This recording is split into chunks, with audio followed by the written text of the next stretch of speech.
Hello everybody, my name is Michael. I'm a senior here at the University of Oklahoma, and welcome to the first episode of my show Borderless. Borderless is a show I created because I wanted to interact with people from different parts of the world. I wanted people from different parts to, explain their stories, their journeys, and how they made it here to the US. And basically, it's going to be a lot of international students.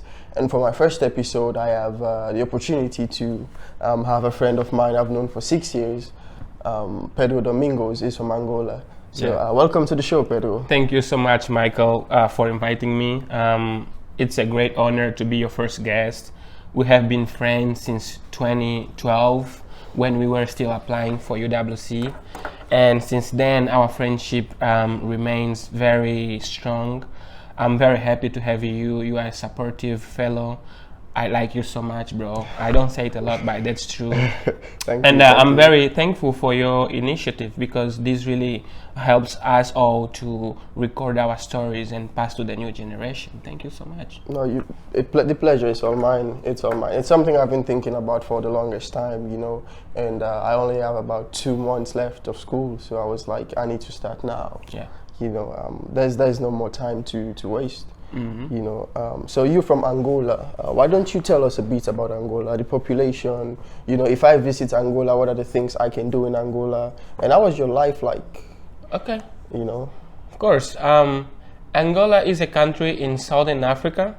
It's bordered by Zambia to the east, Namibia to the south, and then we have on the west we have the Atlantic Ocean. To the north we have both Congos. Our DRC is actually both to the north and to the east because it's too large, so it comes to both regions.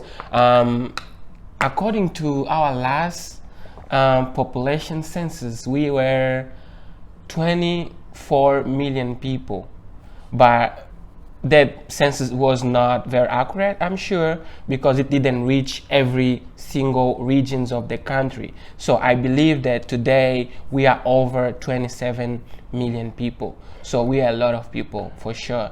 And since then until today, 2019, many people were born. Of course, many people died, but yeah, we are over 24 million people. And the Angolan people is just a warm people, is a welcoming people that always want to interact, want to know about different cultures, different realities. I believe that we have a population that really pursues goodness, pursues development.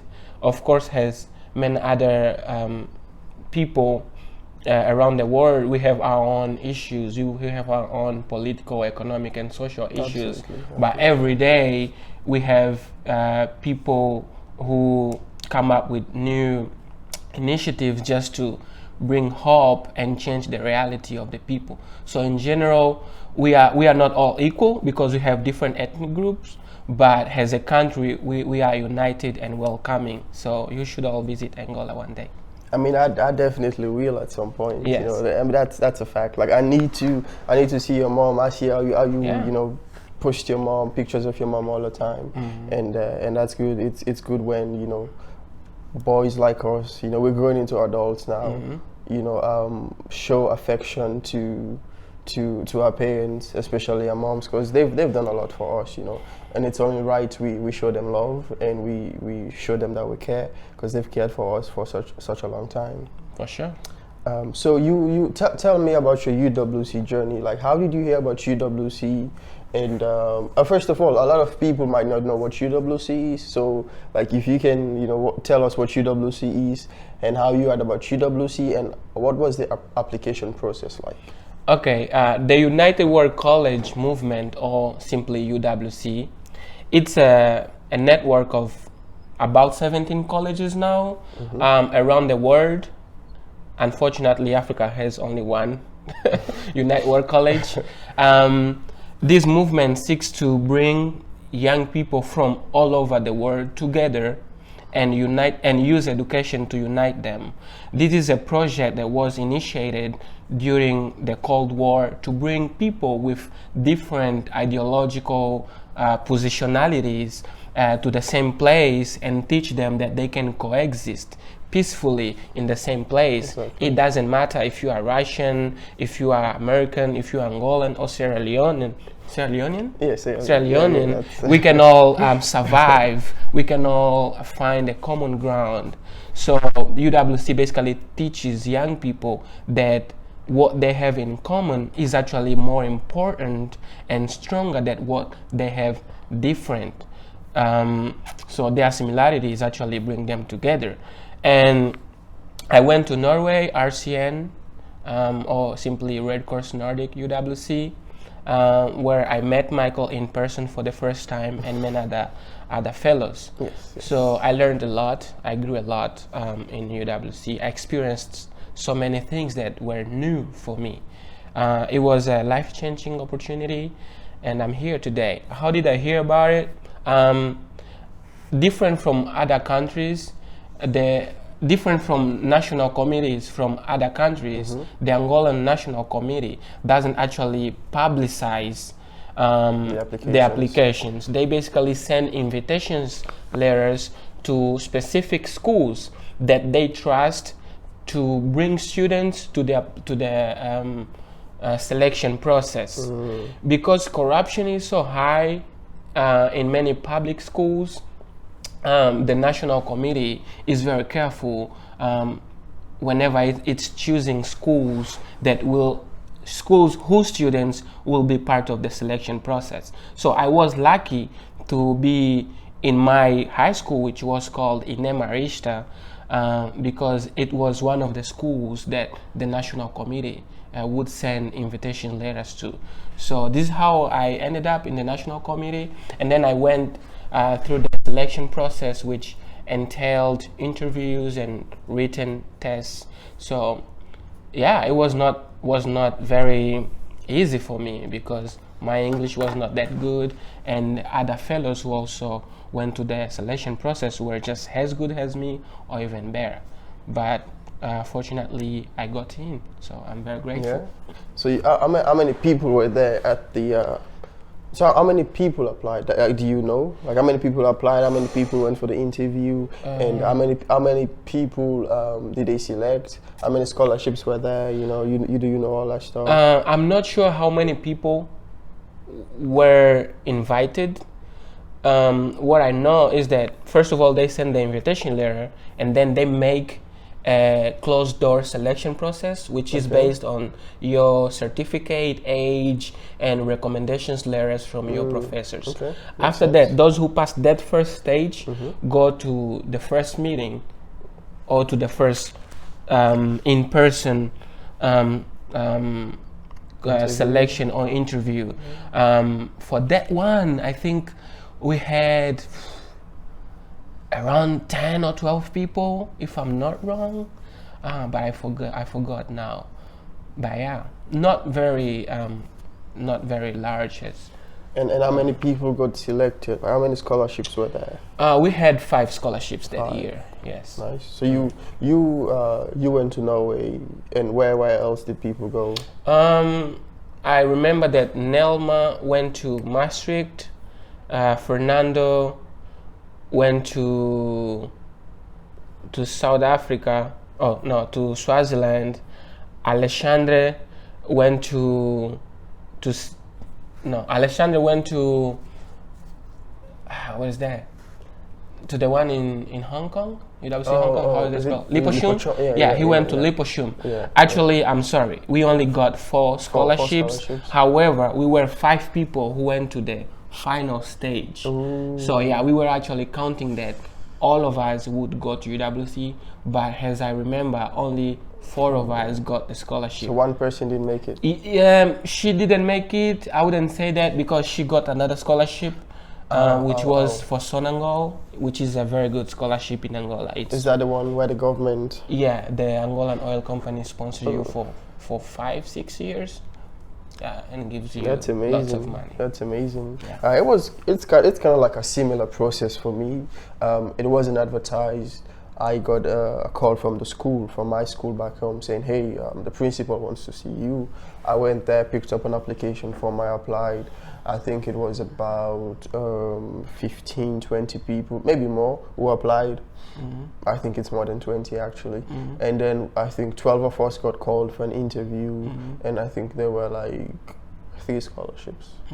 So it was intense. Honestly, it was tough. And we have this thing back home where I feel like the only time people show up early at a place is when they have an interview. Yeah. You know, be it for an American visa, be it for like a job or a scholarship, people are always on time. Yeah. You know, so I went there early at like 7 or 8. The interview was at 8:30 or 9, and I was there at 7, and I met people there, and I was like, whoa. Yeah. You know, so it was it's tough, but it was a good experience. Just to add a little bit to what I said about my selection process, it was actually very surprising to me that I was chosen for many reasons, and I was very lucky, I think, because our national committee, as we know, they do it as a volunteer job. They are not paid at all. Same. So our national committee is very small, and they didn't have enough human resources to welcome people coming from all over Angola, and that's one of the reasons why they do not put the applications available to the public, because they know that if they put available to the public, it will draw the attention of so many people, and then they will not be able to handle that. Yeah, because a lot of people want to study overseas. Yeah, you know, it's the same. A lot of people, you know, people see these opportunities and they're like, hey, that's it, I'm gonna go for it. You know, and it's kind of like the right thing to do. You know, it should be open to a lot of people because a lot of people are looking for opportunities. But then again, it's a volunteer job, you know, and people have other stuff to do. And if they make it public, it's going to be a lot of applications to just... And they can probably draw the attention of the wrong people.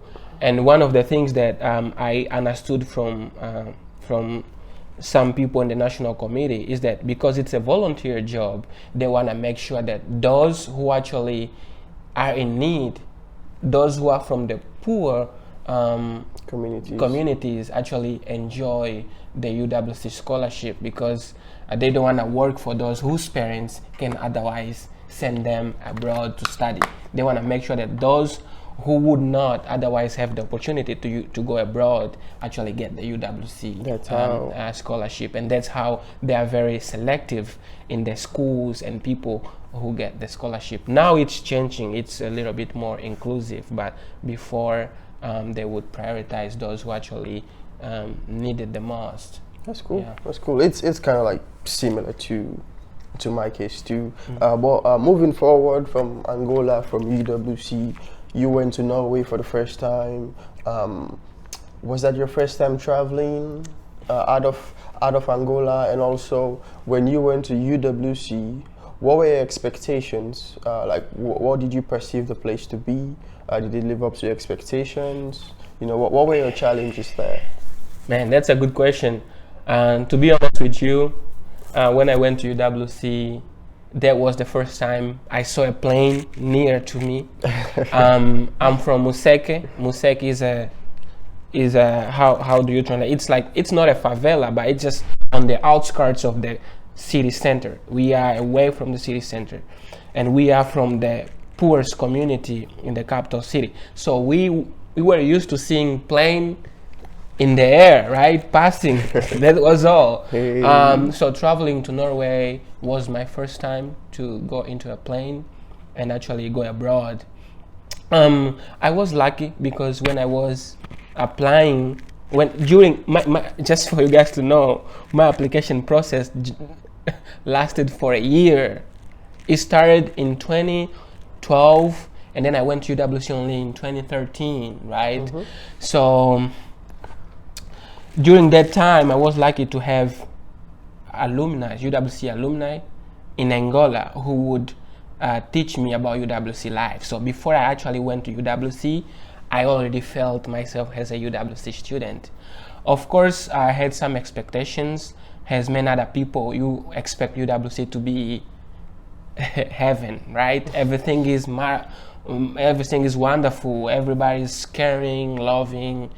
and just maybe like you, but UWC was different. However, good, I think. Yeah.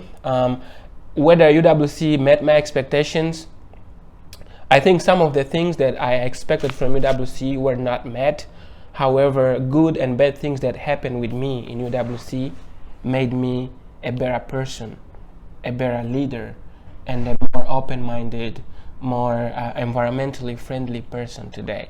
So I don't regret about the failures in UWC and successes.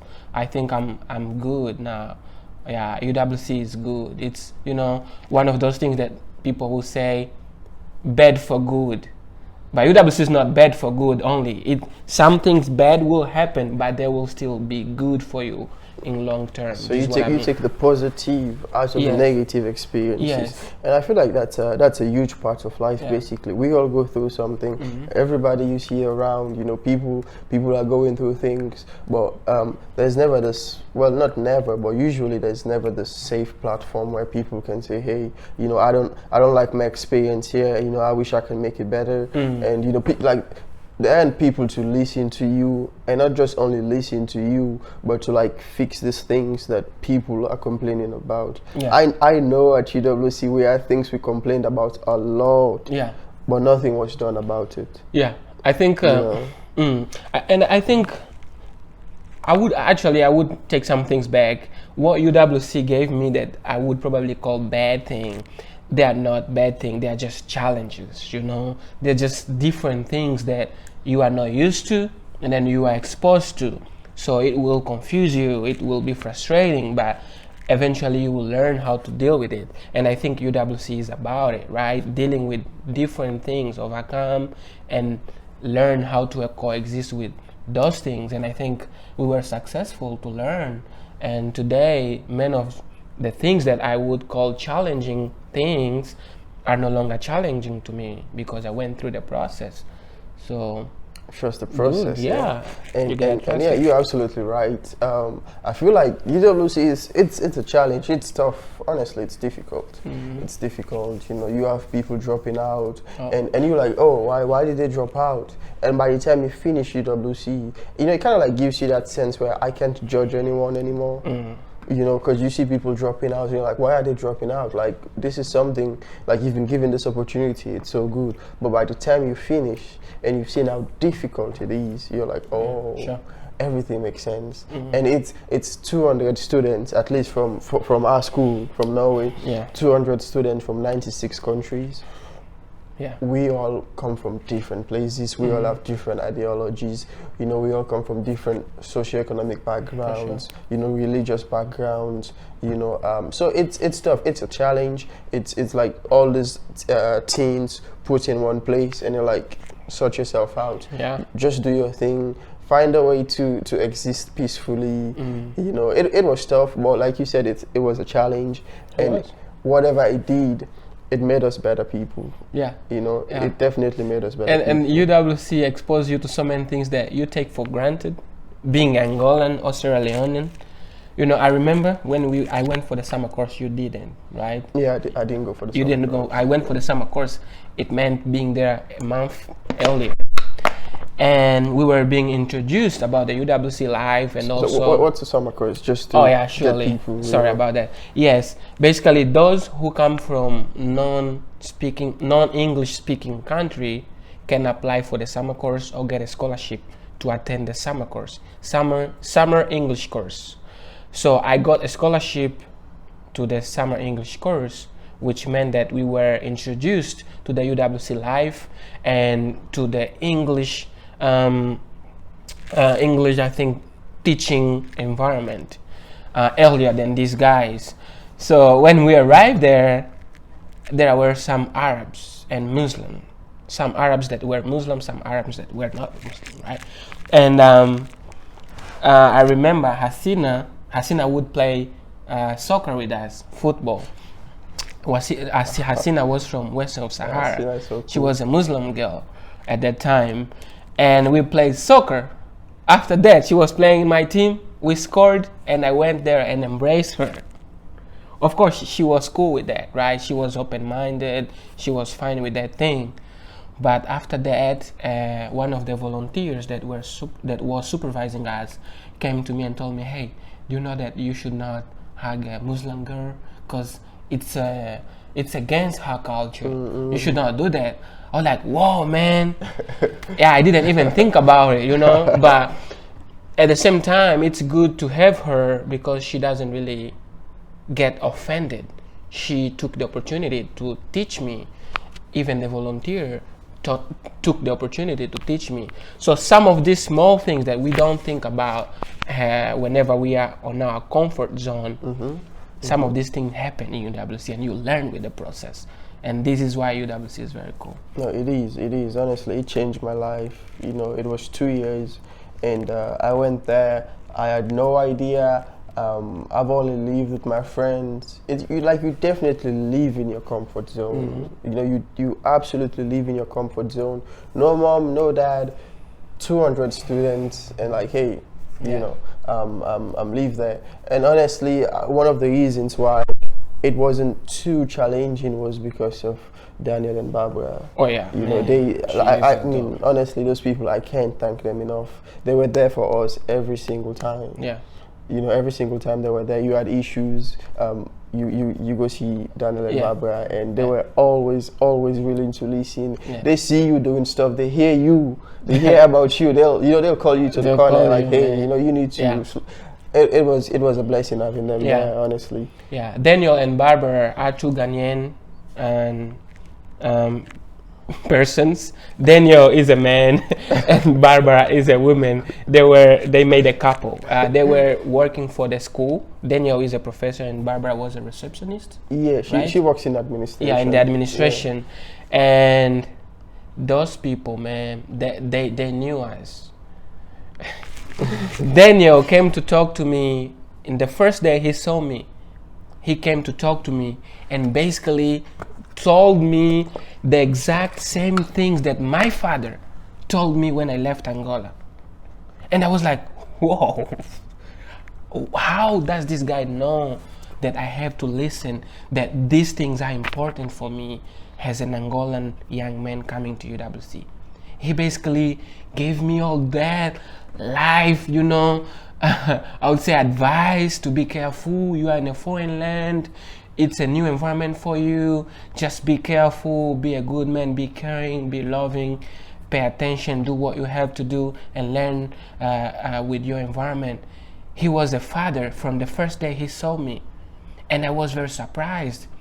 Moving forward, I knew Barbara too, and Barbara was a mom.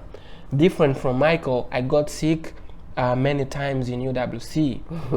Even though the school offered us a nurse and health care, Daniel and Barbara would take me to hospital and invite me over whenever I was feeling sick. I had a boil once, and then I had other health issues, and they really made me feel at home with parents.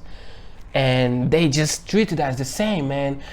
And I always wonder how they can treat so many people the same way. It doesn't matter whether you are African, Asian, European, or American, wherever, they will treat you the same way. Just depending also sometimes on the way you receive you interact with them. Absolutely. Yeah. It's not like they force these things on you. Yeah. They're just open people. They've been there since the school started. They're very, very warm.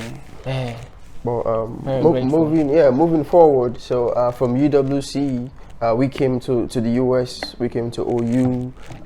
What are the three things, like the three top things that stood out for you at UWC? The biggest lessons you learned at UWC,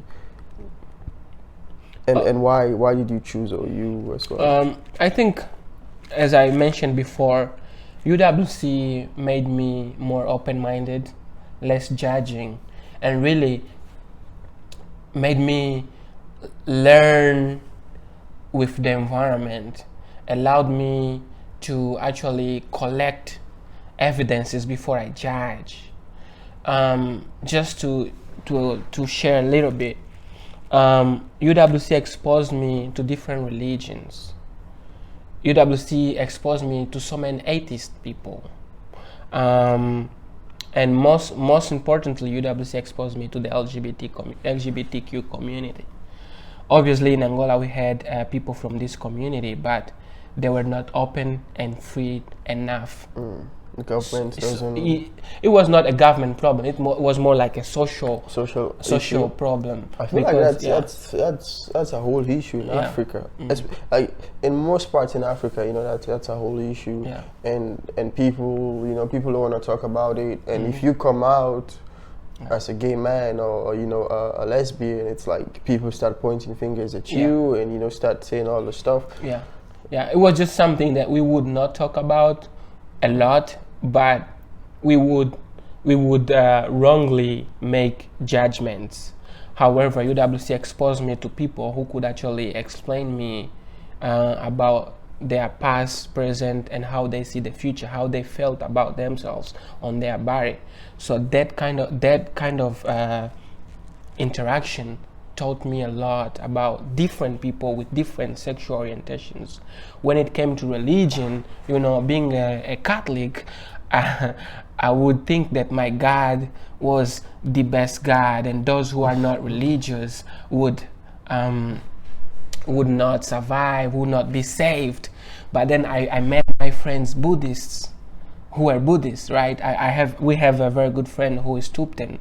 Tupten is from Tibet, and he has Buddhist background. And then we met other friends from India and other Southeast Asia countries who have Buddhism as their religion. And I saw so many things in common with this. We had so many things in common because even though they didn't have a God, they had principles that they had to live, they had to abide by, so that they would reach, the highest point of their life and be a good person whenever they die, something like that. And for us as Christians, right, we also use those principles, which is caring, being a good man, loving your next, and just do not cause any harm on other people's body, other people's I would say belonging. And I think I learned a lot. I learned that even though people are not from the same country, same religion, same culture, we are all still good people and we can coexist. And coming to OU, I think these things helped me to transit into the American culture, because we have a lot of the things that we had in UWC over here, because Norway is a liberal country and America is a liberal country. Despite some conservative attitudes, right? They are still liberal countries. Oh, yes. I absolutely agree.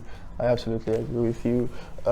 So one of the things, that has always struck me about you're very hardworking. I don't tell you that enough, but you're very hardworking. You're so focused, and I admire that so much about you. You take your church seriously. You go to church every Sunday. You wake up. You don't drink. Like. It's tough. 6 years here, you living by yourself. It's so easy for you to get into those things, like drinking, smoking, or just doing bad stuff. But you've always been that person, who I look up to. I'm like, Pedro doesn't drink. Pedro doesn't do this. And you can do it. Yeah, sure. You're old enough to do so. You know what I mean? Lots of liquor store around.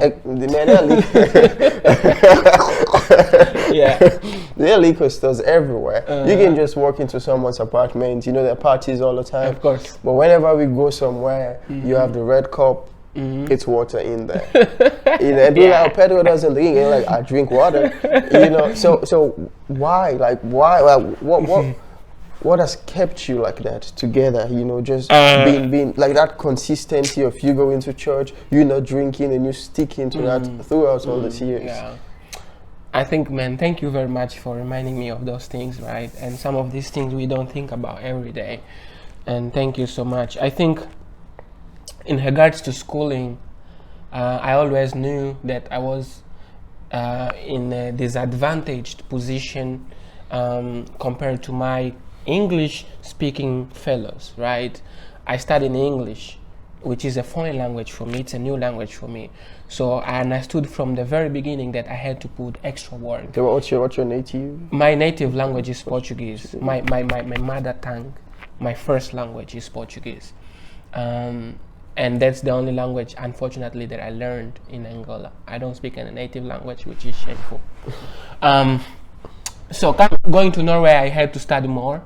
And coming here, I also had to study more because, I'm in a disadvantaged position. However, one of the things that keeps me very consistent is always reminding me of where I came from. Because as an Angolan, going to UWC and coming to the US and attending the University of Oklahoma is a big responsibility for me. I'm a representative of Angola in the US. I was in Norway too. So whatever I do here will reflect on how people see Angolans. For some people, I am the only Angolan they have met. So if I pass a bad message to them, exactly, they will stick to that, and that will become a stereotype. Yes. So, was it Chidi Amanda, where something of a single story? Ngozi? Yeah. You know, and that's Chimamanda Ngozi. Yes. That's her actually. And the name of the TED Talk. The story. It's the danger of a single story. Exactly. Yes. That's it. That's it actually. You know, and yeah, you're definitely a representative of Angola. Same. I'm a representative of Sierra Leone. You know, whatever you know, you do not only carry yourself, you carry the whole Angolan community behind you. Man. You know, so whatever you portray out there, that's what people see, and they don't only see Pedro like, oh, Pedro from Angola. Yeah. You know, and the Angolan guy. Sometimes the Angolan guy. Exactly. The Angolan dude, Exactly. You know? And in regards to drinking, which is an important part, I think I never drank because I have never been appealed by drinking. I guess that's the most, I think, reliable answer. I've never been motivated to drink. Apart from this reason, also I've seen people experiencing bad things after they have drunk. You know, offending their parents or maybe undressing themselves. And I don't think these are things that I would like to experience. Absolutely. So just thinking of these things, I'm like, no, I don't want to do this. Yeah. That's cool. But it's also cool. Keep it up, man. Like I said, I'm inspired. You know? And that's something I've been observing for a long time. Yeah. And I've always admired you. Like, you always stick to your red cup and water all the time. Sometimes I put Coca-Cola so people think it's wine, because here if you don't drink, people look down on you, be like, man, why aren't you drinking? You are sneaking. You are you are a snitcher. Things like that. So you have to pretend sometimes. That's a good attitude. Keep it up. Yeah. So you came to OU. So why did you choose OU? Because I know you had a bunch of schools. Why did you choose OU, and like, what you studying, and why did you get into that? Like, why did you decide to study what you studied? I think I came to OU first of all because it gave me a good scholarship package, gave me a full scholarship. Second of all, because it was a big public university. I understood that OU would probably give me more opportunities than a smaller college. Other schools that accepted me were smaller than OU and didn't give me as much financial aid as OU gave me. So I knew that if I came to OU and I didn't adapt in a particular major, I would always jump to a new one. Plus, there were around 30 or over 30 Angolans here before I came, so I was like, man, let's just go there. It's home for me. Yeah, I didn't want to be in a place alone. Yeah. I feel that. And for me, I think I was the only Sierra Leonean here, but there was Sita. But Sita had finished. She finished the year before I came. Is she UWC? Yeah, she went to Swaziland. Oh, yeah. Sita is amazing, honestly. But yeah, she was here for 1 year and then she left. So yeah, she helped me. You know, I had questions. I'd go talk to her, and Yeah, so for me, I came because of the same financial aid. Yes. You know, and there were like lots of UWC students here already. So I was, and I spoke to a few. I spoke to Bakazile, I spoke to Esme. They're like, hey, I was OU, and they're like, oh, it's amazing. You know, it's good. You get to work, you get to make your own money, you get to study. For sure, man. You Very know, important. and yeah. Yeah. So what are you studying, and why did you like decide? Currently, I'm majoring on international and area studies and public affairs and administration, double major with a minor in political sciences. Why did I choose public affairs and international studies? It was because I always liked to be informed about the politics of the world, global politics, and more precisely about the political life in Angola. So I always wanted to change how our leaders behave so that people would get better off. But I didn't study law here.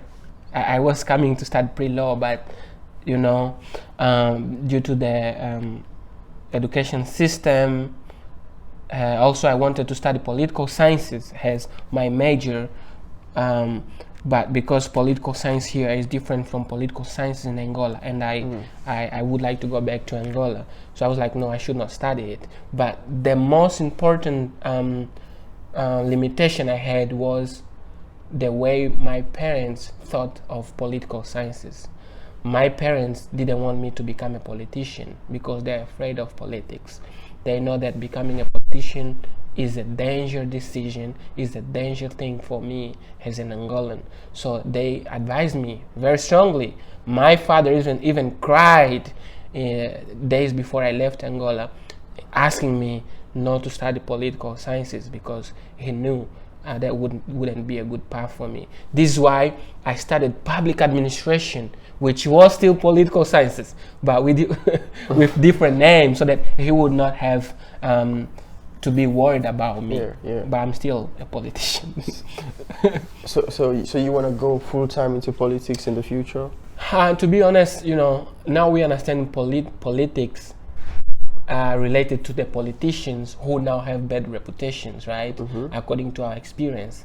But I don't want to be mainstream politician, those who appear there in the public, lying to the public. No, I don't want to be that kind of politician. I want to be a political scientist, those who would go and study public policies, evaluate them, make them, and enforce them. I see. So like different kind. I want to be a specialist. I see. Yeah, not just We need more people like that in Africa. We need more people who push certain policies in different countries and basically for the welfare of the general population. Work with communities, see what they need, go to parliament, say, hey, we need to do this, people need this. We need people like that. We need people who stand for what they believe in. Not just stand for what you believe in, more like be consistent, try to work with other people who believe in what you believe in, and that's the only way we can make change. Like people need to come together, people need to work together in our various communities. And even in Sierra Leone, that's something I've seen that's been appealing to me. Young people are coming together, working together and trying to make a difference in the community. Everything is. I went to Tulsa yesterday, and I had this guy speak, and he was like, "You guys are not only the future, you are the present." Of course. And that stood with me. I'm like, whoa, it's like, oh, you guys are the future. Well, how about now? Yeah. Like we can never really be the future because the future is like the future never You are gets the here. future of tomorrow. No, we are not the leaders of tomorrow. Exactly. We are the leaders of today, because I think the conception of young men, you guys are the leaders of tomorrow, postpones and delays our actions. A lot of Yeah, if we just revise our history, most of the people who have changed the political economy of the world, or simply economy, are young guys. We have Jack Ma, who founded Alibaba. That guy was young. We have the guy who founded Facebook. Even Bill Gates, when he started, he was young. So many people. We have the president of the Africa, what's that called? UCL. It's a University Africa Leadership Academy. Sorry. Yeah, African Leadership Academy. the guy who founded the African Leadership Academy is a young African man. He's now getting older, of course, but he was young when he founded it. We have Bob, Exactly. our Bob. fellow. B.O.B., Yeah, we have Bob, who is our fellow. He actually took a year off to go back to Uganda and develop his company. Yeah, Bob is So, amazing. I admire what he's doing, you know, and that should be a lesson for us to, you know, pursue what you want to do in life. And at this stage where we are, it's really unclear. You know, you don't know the next step. You don't know what you're doing after school, and you know, it's kind of like in the loop. It's kind of like in the dark. You know, but as time goes by, I believe, you know, things will work out for sure. Yeah. But like I'm doing accounting, and I definitely don't want to be in the office for the rest of my life. You know, I have things I want to do just for myself. I have goals I need to accomplish. You know, so you need to take time for yourself. You know, focus on those things. Do what you want to do in life. Be who you want to be in life. Because deep down, we all have dreams. We all have plans. Forget about the 9 to 5. We all have things we want to do. Personally, we whether it's like helping people, whether it's like, you know, traveling the world, whether it's you know, just doing something that pleases your soul, that appeases you. We all have those things we want to do. For sure. So despite all the hectic, like, we need to make time for those things too. And this podcast, for example, I'm like, school is super busy. I thought it was gonna be, you know, chill this semester. It's my last semester, but it's been so busy for me. But I'm still making time for this because I want to do it. You know, I want to do it. Just in the years to come, just watching these podcasts, these episodes, it's, you know, it's gonna mean a lot to me, and I'm gonna be so happy. I made time for it, and I did it. Yeah, for sure. You know, we just have to sacrifice something. That's all. Yeah. That's all. Anyway, so rounding up, basically, what are, like, you've been overseas for 6-7 years. What are the biggest challenges you faced, and how did you overcome them? Man, From UWC to OU, like, what are like your biggest challenges? You know, I think with academics, personally, just. this is a good question. Academically, you know, I always take challenges differently. So I think I'm the wrong person to ask about challenges, because I usually, when I'm being challenged, when something is very difficult for me, I think I have to be better to overcome that. It's not that the situation is just very hard.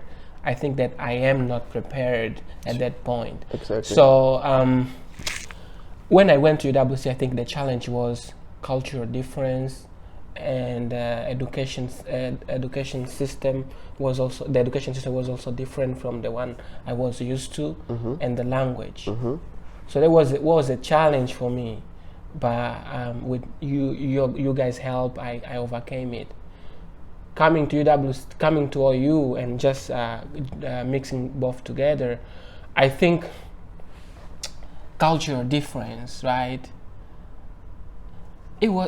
I just had to adapt, but I don't think it's really something that I have to point out. It was challenging, and I had to overcome it. It was just something that was different for me, and I quickly adapted. That's good. I think I'm good at adapting, adjusting, and not using that as something to harm myself. Hey, that's a good mentality to have. That's a good. Because life is gonna throw challenges at you, and you know, it's up to you to. It's perspective is so important. Yeah. You know, you see it and you're like. I can go over it. Exactly. Yeah. Some people see it and are like, you know, I don't want to do this anymore. It's so tough. You know, so that's a good mentality. But being outside Angola, I think I have had some difficult times, which were more precisely linked to the life of Angolan people, their welfare. Being here, I have watched many crises going on in Angola, and I wasn't able to help my people back home, and I really felt very bad for not being able. I think in 2016, 2017, Angola was going through a very bad economic crisis and also very bad health crisis. We had yellow fever, malaria, and many other disease killing people. Being from Museki, being from shanty towns, if you will, many of my neighbors and even family members were being impacted. Many people were dying due to those diseases. And whenever I called back home or talked on Facebook with somebody, people would be like, "Oh, Pedro, yeah, I'm good, but that person died. I'm good, but the neighbor near your house died." So it was very painful for me, even to know that I could not help.